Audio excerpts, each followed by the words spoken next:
trying to finish up so we can start the 2:30 hearing quickly. Pardon me, Mr. Chairman, ladies and gentlemen of the committee, thank you. I apologize ahead of time. I was down at Tufts today teaching a course on lymphoma. I've been in the back listening to testimony today. It's dark outside. It's a lot darker in here.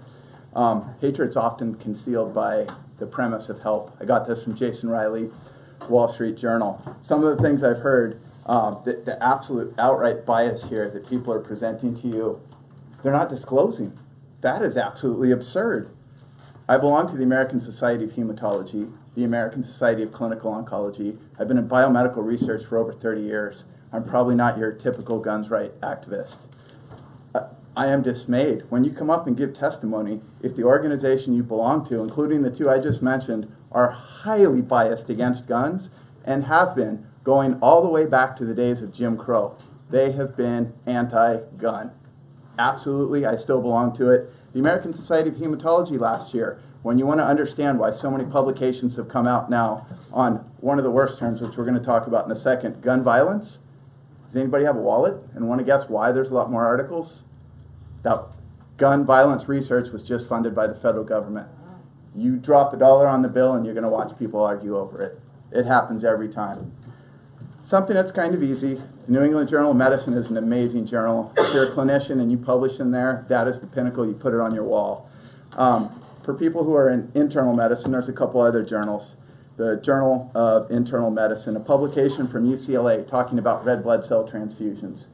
Is there anybody here who thinks red blood cell transfusions are dangerous? Your risk of dying from a single red blood cell transfusion is greater than living in the state of New Hampshire for a decade with all the guns that we have here. A decade. One red blood cell transfusion. Last year, people talk about gun violence. How many people were killed by another person last year with a gun in comparison to, say, something like dihydrogen monoxide, which most of us call water?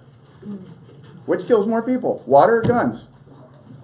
Water, by far, by orders of magnitude, like 100 times more. It is ridiculous that this bill has come up.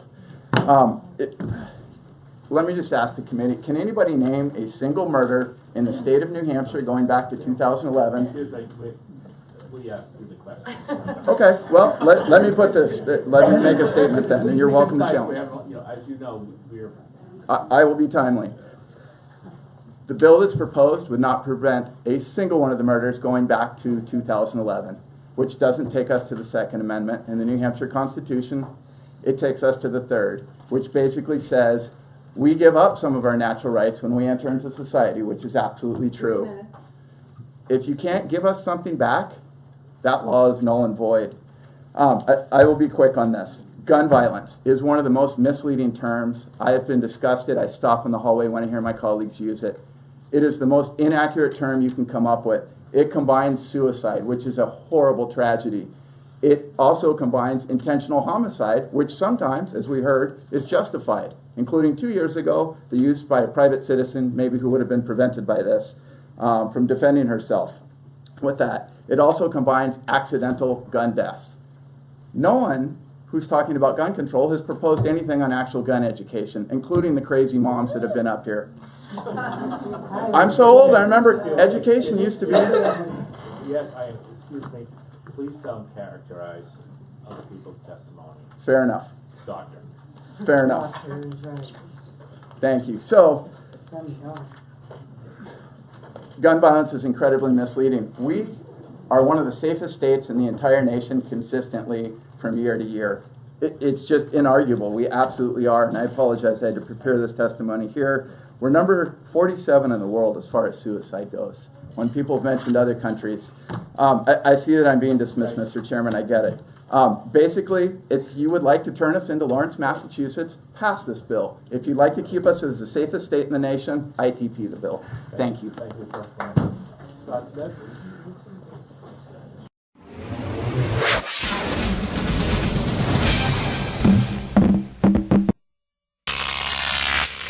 Crop TV.